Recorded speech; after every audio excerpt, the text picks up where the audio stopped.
Saudações, conspiradores, iniciando mais um programa Realidade Fantástica, mais uma entrevista fantástica, sempre trazendo até você temas importantes do esoterismo, do ocultismo, das paraciências e eventualmente das terapias integrativas de saúde.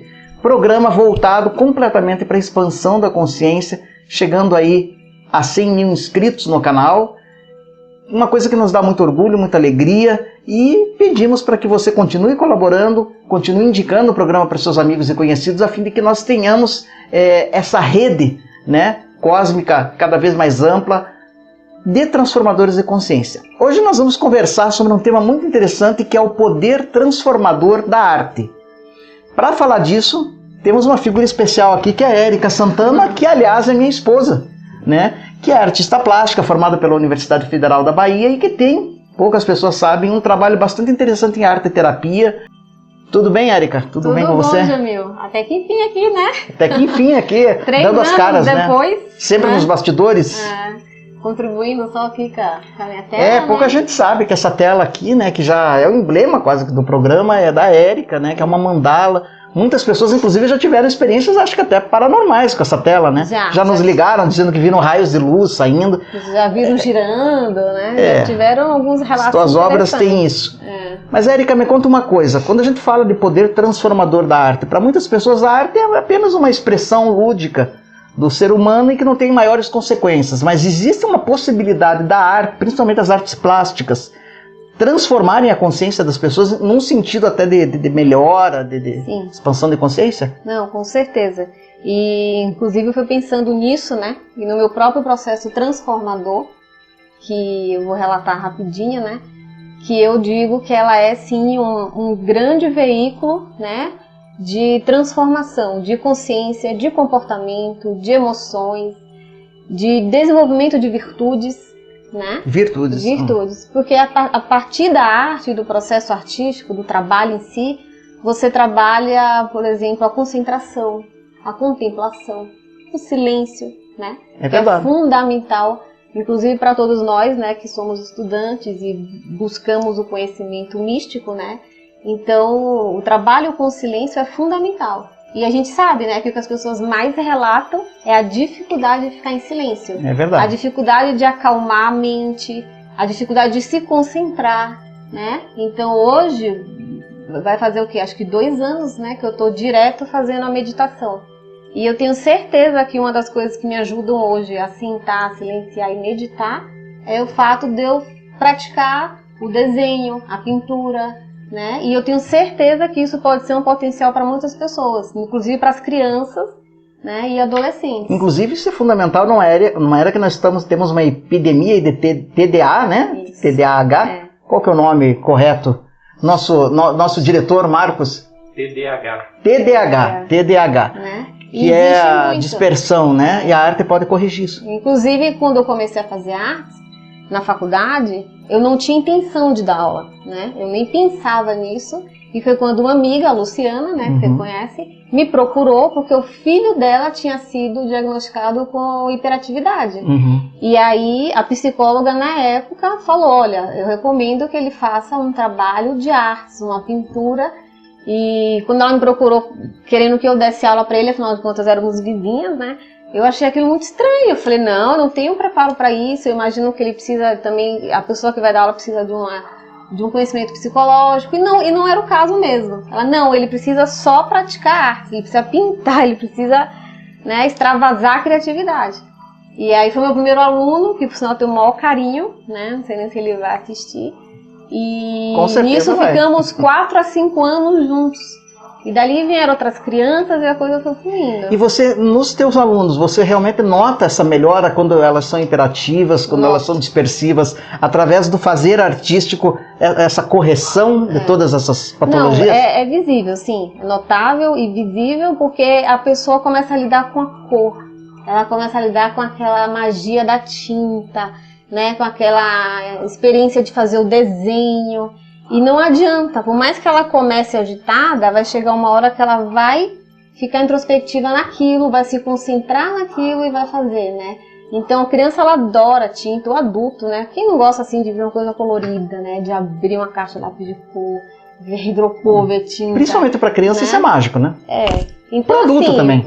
Hoje eu não trabalho com arte terapia no sentido desse foco, porque o arte terapeuta ele trabalha junto com o psicólogo, não é o caso. A minha arte é mais assim comigo, né, meus trabalhos, e eu dou aula livre de pintura, né? Então não desenho também. Não tenho a intenção de fazer disso assim um processo terapêutico com a pessoa, Formal. apenas fazer a aula de pintura, né? Em alguns casos eu boto junto, claro, o desenho, porque eu acho fundamental. E falando de transformação, né, eu tenho até um comigo, né, que quando eu tinha lá meus 20, 19 anos, eu era uma pessoa assim, muito raivosa, muito nervosa, muito agitada. E a minha irmã, a Jaqueline, né, até falava assim, meu Deus, você é muito grossa, você é muito nervosa. E quando eu entrei na Escola de Belas Artes, aquilo foi surpreendente e foi gratificante em várias coisas, assim, porque imagine uma aula de carga horária no dia de 4 horas, né? Então não tem como. O mesmo professor. O mesmo professor. Então você sentar ali numa turma, né, de 15, 20 alunos e você ficar 4 horas observando o objeto, tirando o desenho daquilo, né? Que as pessoas pensam que é fácil, mas não. E quando você vê, né, quando eu estava assim com 2, 3 anos de faculdade, era visível que as pessoas falavam assim para mim, nossa, você tá mais calma, nossa, você tá tranquila. E aí eu fui observando esse processo em mim, né, e ao final do curso, né, 4 anos e meio, eu já era realmente outra pessoa. Você né, falou uma muito coisa mais centrada. Você falou uma coisa interessante, você falou em magia da cor. As cores a gente sabe, né, não só pelas pesquisas esotéricas, parapsicológicas, mas também em terapias integrativas de saúde, que elas têm potencial curativo, né? A gente fala de cromoterapia. Embora esse não seja o teu foco, você acredita que as próprias cores em si, a pessoa manipulando, seja criança, adolescente, jovem ou idoso, aquilo possa estar exercendo algum efeito psicológico e até terápico, embora não seja esse o foco? Com certeza, com certeza. Não tenho dúvida disso. Né? Tanto é que a influência que faz às vezes de você, aquele dia que você não tá legal, aí você vai, eu pelo menos busco assim roupas coloridas, né? Então aquele dia que você tá mais centrada, aí você busca cores mais neutras, é visível, né? O próprio efeito aqui, né, da tela, as pessoas relatam mesmo, não é brincadeira não. Fala assim, nossa, aquele azul na minha tela fez um efeito. Então com certeza, né, manipular as tintas. E a pessoa às vezes chega na aula, vem conversando, vem falando, à medida que ela vai manipulando a tinta, que ela vai pintando, ela vai silenciando assim de uma maneira que eu que já sei, já estou acostumada, sabe? Eu observo bem. A pessoa nem percebe. Mas às vezes ela vem pra aula, ela vem agitada, aí no que ela começa, né? Que aí aquilo é terapêutico mesmo, não tenho dúvida. Uma coisa muito interessante que a gente pode falar é realmente que isso é visível em museus muitas vezes, né? Há pessoas que eu não tive infelizmente esse privilégio, mas ainda eu terei de visitar, por exemplo, o Louvre, né? Que acho que é lá que fica a Mona Lisa, se eu não me engano. De pessoas de chegarem no quadro da Mona Lisa, que inclusive, segundo dizem, não é nem tão grande o quadro, ele é pequeno, né? Ele é mais ou menos 60 acho que por 30. Isso. Ele é pequeno. Mas chegarem, por exemplo, a ver uma Mona Lisa, né, sem maiores preparações e de repente elas terem catarses, há pessoas que choram, pessoas que aquilo puxa emoções. A arte faz isso mesmo. Com certeza. Embora a Mona Lisa, né, como a gente sabe, né, do Leonardo da Vinci, eu tenho certeza que, além de tudo, é um quadro extremamente místico. Iniciático, né? Ele tem símbolos ali muito interessantes, né, que eu já fiquei um bom tempo observando a Mona Lisa. E já cheguei a algumas conclusões minhas pessoais, né? E fora aquilo que você não vê, porque hoje a gente tem cópias da cópia, né? E isso danifica muito o trabalho original em si, porque você não tem realmente uma visão completa do que ele fez ali no fundo dela. Que eu imagino que ao vivo seja mais fácil de entender, né? Mas Leonardo da Vinci é um caso à parte, né? Porque a Mona Lisa, eu tenho certeza que o efeito dela sobre as pessoas vai além do processo de pintura, assim, é algo místico, algo, né, algo ali por trás. Diz que isso também se reproduz muitas vezes em esculturas, né, quando a pessoa pega por exemplo, o Pensador de Rodin, né? O Davi de Michelangelo. Né? Quando chegam perto daquilo, aquilo também é a mesma catarse, a pessoa se emociona diante daquilo, quer dizer, é realmente um potencial inerente da arte. É a experiência, né, de cada um, a experiência mesmo, assim, né, da estética, né, aquele despertar de algo interno, né, que aquilo te surpreende, né. Eu penso assim, que a arte, assim, para te gerar esse impasse, esse despertar, ela te toca dentro em algum lugar. Você repare que tem obras que a gente olha e a gente não sente. Não desperta, né? Nada. A gente não sente, mas tem outras que você sente, né? E o trabalho ali do coração do artista, né? O que ele botou ali. Então, a gente sabe que todos, né, esses artistas tiveram, assim, o que você citou, né? Tiveram trabalhos a nível mundial reconhecidos, belíssimos, né? Mas seja na escultura, seja na dança, seja na música, seja nas artes plásticas, eu tenho certeza que a prática de uma arte, né, de algo que te leve a um processo assim, de interiorização, de contemplação, de concentração, de silenciar, vai te causar uma transformação para o bem, né, para algo mais assim. E essa capacidade nossa de silenciar, né, quando você chega nesse ponto de ser capaz de silenciar a sua mente, de conseguir parar tudo, sentar e se concentrar, quando você chega nesse nível, é que eu te digo que você é capaz de desenvolver virtudes. Porque aí você começa a se auto-observar, a perceber melhor você, tudo à sua volta, e pensar assim, não, eu quero melhorar nisso. Então, por exemplo, a minha adolescência raivosa, nervosa, quando eu cheguei com uns 2 anos e meio de prática de pintura, eu observei que eu estava mais calma, as pessoas me diziam, né? E nisso eu falei assim, pois eu quero ir além. Né? Pra quê, né? Pra que ser raivosa? Gente, que coisa absurda. Pra quê? Então eu vi o quanto aquilo era tolo, sabe? Acordar de mau humor. Eu acordava de mau humor. Você não me conheceu que bom que eu não te conheci nessa época. Eu acordava de mau humor, sabe? Meu pai falava assim, nossa, ninguém fala com a Érica. Era engraçada. E hoje mudou, é inadmissível, né? Pensar assim, por que eu tenho que acordar de mau humor, gente? Que bênção poder acordar, sorrir, né? Ver um dia, fazer um café. Então isso tudo foi a pintura, né? Que te deu. Nesse trabalho de estar ali só comigo, né? Praticando. Então você começa a ficar mais observador. Agora uma pergunta que se impõe, qualquer pessoa pode pintar? Porque tem pessoas que falam, eu adoraria, mas não levo o menor jeito, nunca soube desenhar. Qualquer pessoa. Você pode pegar um aluno do zero. Com certeza. É nato do ser humano. Repare que qual é o primeiro processo da criança? Pintar. E todos nós fomos criança. Desenhar daquela maneira espontânea dela, né? Cores. Você vê qualquer bebê, a partir do momento que ele começa a enxergar, bote ele diante de uma tela ou de algo muito colorido. Sim. Ele não tira o olho, porque aquilo fascina, aquilo puxa, né? Então, é nato do ser humano pintar, desenhar. Às vezes a pessoa vai se inibindo, né, ao crescer, vai perdendo aquele contato com as cores, né, com o desenho, vai entrando em outras áreas, né? A pessoa vai se rustificando, vamos chamar assim, né, rusticizando, né? É realmente lamentável isso, que a pessoa ela vai se automatizando, né, com essa questão do mundo, das exigências do mundo material, e vai perdendo contato consigo mesmo e com o elemento mágico dentro de si. E com a magia que há no mundo. Exatamente. E a arte resgata isso. Com certeza. Não tenho dúvidas. Com certeza. Esse contato de novo com o lápis de cor, né? Então repare que há uns 3 anos atrás surgiu aquele livro, né, de colorir, que eu sou fascinada, que é da Joana Baspoli, né?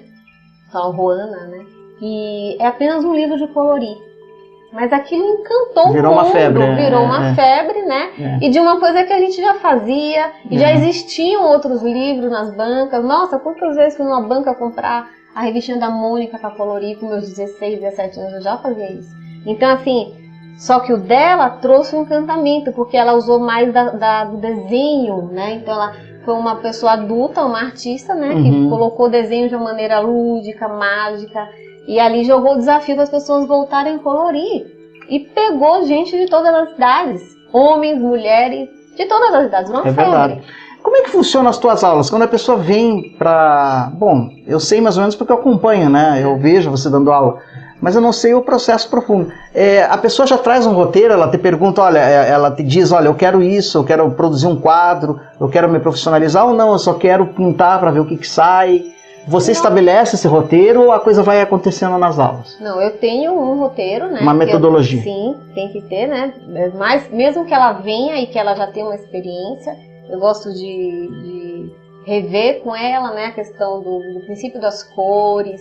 Eu gosto de saber o nível dela de desenho. É importante desenvolver o desenho para pintar bem, né? E ali a gente vai fazendo a aula de acordo também com a vontade do aluno. Então, às vezes ele já chega na ânsia de pintar uma tela. A maioria já tem um tema que quer pintar, né? E tem gente que quer de tudo um pouco, e aí eu converso, mesclo. Então, cada aluno me dá o seu leque de expectativas com relação à aula e o que ele quer aprender.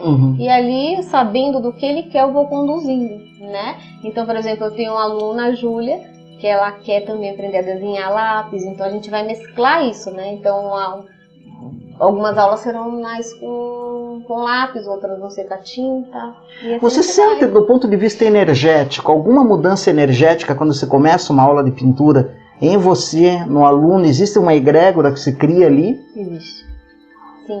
Foi aquilo que eu te falei um pouquinho atrás, né? Então, às vezes o aluno vem e ele vem agitado, ele vem falando, e aí à medida que ele senta e que a gente vai arrumando, colocando a tela, mexendo com as cores, ele vai silenciando, né?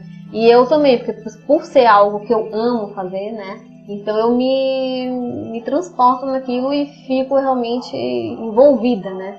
E aí quando acaba assim uma aula que eu vejo o aluno feliz e eu também vejo o resultado do aluno, eu fico muito satisfeita, assim, é uma realização minha, né? Eu imagino que esse tipo de aula não pode ser dado à distância, né? A pessoa tem que ser só presencial, né? Sim. Então, para aqueles que quiserem aproveitar, aí as aulas da Érica seriam aqueles que moram em Curitiba ou possam Aqui vir em para casa, Curitiba, né? É dado aqui em casa, né? Um ambiente muito agradável, né? Porque a gente mora aqui. Mas a dedicação realmente da Érica é total, a gente acompanha isso. Não tem... E para um ponto, sabe, Jamil, que eu quero fazer questão de falar para o pessoal do canal com relação à transformação da arte, é isso. Que todos eles, né, que imaginam que a maioria tem uma busca espiritual de alguma filosofia, de alguma religião, e também estão nessa tentativa e nessa prática da meditação, do silenciar, de ter as próprias experiências, né? Então é um desafio que eu coloco para vocês, né? Que não precisa ser comigo, até porque vocês, a maioria está em outro estado, outros em outros países, mas tentem praticar uma arte, qualquer coisa, seja um colorido com lápis de cor, seja a prática do desenho, seja a pintura em tela, seja a dança, né? Seja a música.